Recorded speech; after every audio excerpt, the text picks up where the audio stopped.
నమస్తే ఫ్రెండ్స్. విశ్వం గురించి అందరికీ అవగాహన కల్పించడానికే ఈ వీడియో.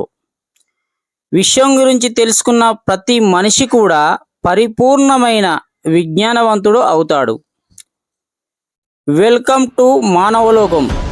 మా ఛానల్ని సబ్స్క్రైబ్ చేయండి. మరిన్ని కొత్త విషయాలు తెలుసుకోండి. విశ్వం ఎంత పెద్దది అంటే టక్కున చెప్పే సమాధానం అనంతమైనది అని. అనంతమైనది అంటే అంతులేనిది, మనిషి ఊహకు కూడా అందనటువంటిది. విశ్వం ఎంత పెద్దదో తెలియకున్నా విశ్వాన్ని సృష్టించిన దేవుడు మాత్రం తెలుసంటారు. మా దేవుడే సృష్టికర్త అంటే మా దేవుడే సృష్టికర్త అని వాదించుకుంటారు. సృష్టికర్త ఒక్కడే అంటారు, కానీ అనేక మంది సృష్టికర్తలను కలిగి ఉన్నారు. నిజంగా సృష్టికర్త ఉన్నాడా లేడా? విశ్వం అంచుల్లోకెళ్ళి ఒకసారి చూసేద్దాం. విశ్వంలో కోట్ల కొలది గెలాక్సీలు, కోటానుకోట్ల నక్షత్రాలు, అంతుపట్టని గ్రహాలు, ఉపగ్రహాలు, ఆస్టరాయిడ్స్, ఉల్కలు, తోకచుక్కలు, వాయు, ధూళి మేఘాలు, ఇంకా అనేక వస్తువులతో ఎక్కువగా శూన్యాకాశాన్ని కలిగి ఉంటుంది. ముందుగా సౌర కుటుంబం గురించి తెలుసుకుందాం. సూర్యుడు దాని చుట్టూ తిరిగే గ్రహాలను, ఉపగ్రహాలను కలుపుకొని సౌర కుటుంబం అంటారు. సూర్యుడు ఒక నక్షత్రం. ఆ నక్షత్రం కేంద్రంగా 9 గ్రహాలు తన గురుత్వాకర్షణ శక్తి వల్ల తన చుట్టూ తిరుగుతున్నాయి. అవి బుధుడు, శుక్రుడు, భూమి, కుజుడు, గురుడు, శని, యురేనస్, నెప్టూస్, ప్లూటో అనే నవగ్రహాలు. ఈ గ్రహాలకు ఉపగ్రహాలు కూడా ఉన్నాయి. భూమికి చంద్రుడు అనే ఉపగ్రహం ఒకటే ఉంది. తర్వాత కుజగ్రహానికి 2, గురునికి 17, శనికి 22, యురేనస్కి 5, నెప్టూన్కి 3 చొప్పున ఉపగ్రహాలు ఉన్నాయి. కుజగ్రహాన్ని దాటి కొంత దూరం పోతే కొన్ని వేల గ్రహశకలాలు వస్తాయి. వాటిని ఆస్టరాయిడ్స్ అంటారు. సూర్యుడు నవగ్రహాల గురించి దాదాపుగా అందరికి తెలిసే ఉంటుంది. ఎందుకంటే నవగ్రహాలను దేవుళ్ళుగా కొలుస్తారు కాబట్టి. సౌర కుటుంబం తర్వాత కనబడే నక్షత్రాల గురించి చాలామందికి అవగాహన ఉండదు. మొదటిసారిగా దూరదర్శిని టెలిస్కోప్ని కనిపెట్టి 1609లోనే ఈ విషయాన్ని వెలుగులోకి తెచ్చిన శాస్త్రవేత్త గలీలియో.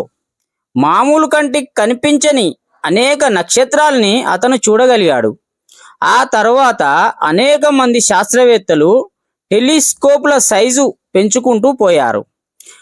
మామూలు టెలిస్కోప్తో చూస్తే 50,000 నక్షత్రాలను చూడగలిగారు. 2 అంగుళాల టెలిస్కోప్తో చూస్తే 3 లక్షల నక్షత్రాలను చూడగలిగారు. 10, 20, 40 ఇలా టెలిస్కోప్ సైజు పెరిగినా కొద్దీ చూడగలిగిన నక్షత్రాల సంఖ్య విపరీతంగా పెరిగిపోసాగింది. అలా 10,000 కోట్ల నక్షత్రాలను చూడగలిగారు. అప్పటికి అదే విషయం అనుకున్నారు. ఇంకా పెద్ద టెలిస్కోప్తో చూసినప్పుడు అనేక నక్షత్రాల సమూహాలు కనబడినాయి. అమెరికాలోని కాలిఫోర్నియా రాష్ట్రంలో మౌంట్ విల్సన్ అబ్జర్వేటరీలో ఉన్న టెలిస్కోప్ లెన్స్ 100 అంగుళాల వ్యాసం కలిగి ఉంది. ఇలాంటివి రష్యాలో క్రిమిలేయన్ అబ్జర్వేటరీలో 104 అంగుళాల టెలిస్కోప్, కాలిఫోర్నియాలోని లింక్ అబ్జర్వేటరీలో 120 అంగుళాల టెలిస్కోప్, అరిజోనాలోని కిట్ ఐక్ పైన 158 అంగుళాల టెలిస్కోప్ ఉన్నాయి.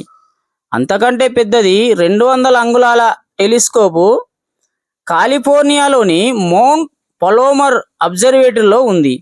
ఊహాతీతమైన దూరాలు గల ఖగోళ వస్తువులను చూడగల పెద్ద టెలిస్కోపును 1979 జనవరిలో సోవియట్ యూనియన్ కాకస్ పర్వత శ్రేణుల్లో 2170 మీటర్ల ఎత్తున అమర్చారు. దాని అద్దం వ్యాసం 6 మీటర్లు, సుమారు 236 అంగుళాలు, ఎత్తు 42 మీటర్లు.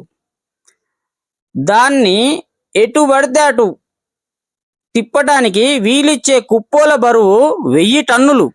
ఇది కంప్యూటర్ సాయంతో పనిచేస్తుంది. దీని సాయంతో ఎంత చిన్న వెలుతురు గల నక్షత్రాలనైనా చూడవచ్చు. మరో బ్రహ్మాండమైన 390 అంగుళాల వ్యాసం గల టెలిస్కోప్ని హవాయిలోని ఒక పర్వతం మీద అమెరికన్ శాస్త్రవేత్తలు నెలకొల్పారు. ఇది 1299 కోట్ల కాంతి సంవత్సరాల దూరం చూడగల సామర్థ్యం కలది.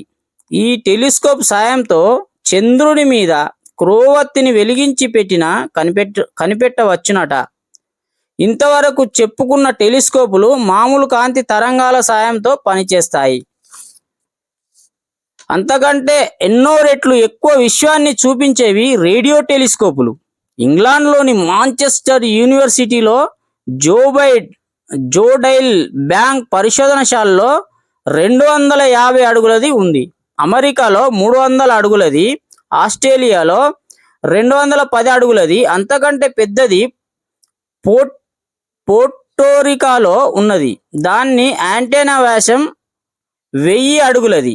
ఇవే కాక ఇంకా అనేక విధాల పరికరాలతో ఇటీవలి కాలంలో ఖగోళాన్ని శాస్త్రజ్ఞులు పరిశీలిస్తున్నారు. ఇప్పుడు మనం మన పాలపుంత గురించి తెలుసుకుందాం. గలీలియో 1610 టెలిస్కోపును పాలపుంత వైపు తిప్పి చూడగా అతనికి కనబడింది క్షీరధార కాదు, అసంఖ్యాక నక్షత్రాలు కనిపించాయి. అంటే మెరిసే అందాల మేఘమాల. మనకు కనిపించే పాలపుంత అనేక నక్షత్రాల సముదాయం అన్నమాట. మనకు వెలుగునిచ్చే సూర్యుడు ఒక నక్షత్రం. అలాంటి మన సూర్యుని యొక్క అనేక సన్నిహిత నక్షత్రాల సముదాయాన్ని మనం మిల్కీవే గెలాక్సీ అంటున్నాం. అంటే మనం కూడా మిల్కీవే పాలపుంత అనే గెలాక్సీకి చెందిన వారం అన్నమాట. మిల్కీవేలో మొత్తం 10,000 కోట్లకు పైగా నక్షత్రాలు కలవని అంచనా వేశారు. మిల్కీవే కేంద్ర వ్యాసం సుమారు 12,000 కాంతి సంవత్సరాలు కాగా మొత్తం వ్యాసం 1,00,000 కాంతి సంవత్సరాలు. ఈ లెక్కన మిల్కీవే ఎంత పెద్దదో ఊహించుకోవడానికి కూడా సాధ్యపడనంత అసాధారణ దూరాలను కలిగి ఉంది. మిల్కీవేలోని గ్రహ నక్షత్ర దూరాలు ఎంతెంత దూరాల్లో ఉన్నాయో సుమారుగా తెలుసుకోవడానికి ప్రయత్నం చేద్దాం.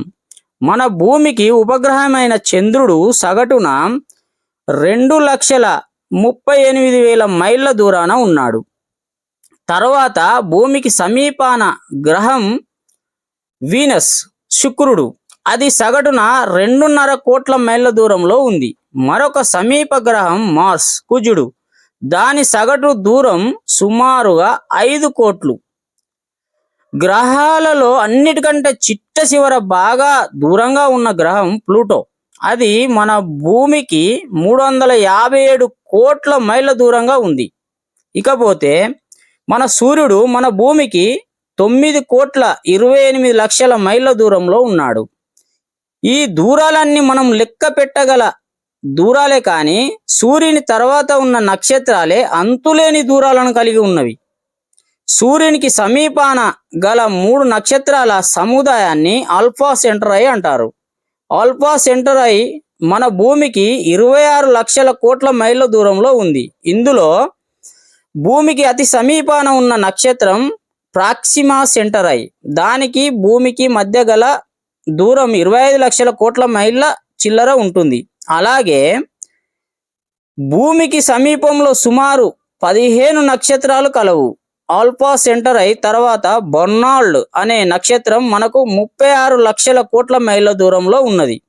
5వది సిరియస్, మృగ వ్యాధుడు, సుమారు 52 లక్షల కోట్ల మైళ్ళ దూరంలో ఉన్నది.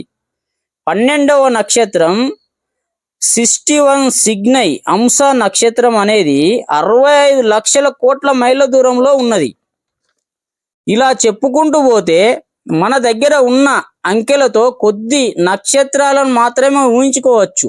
ఎందుకంటే మిల్కీవేలోని 10,000 కోట్లకు పైగా నక్షత్రాలు ఉన్నాయి.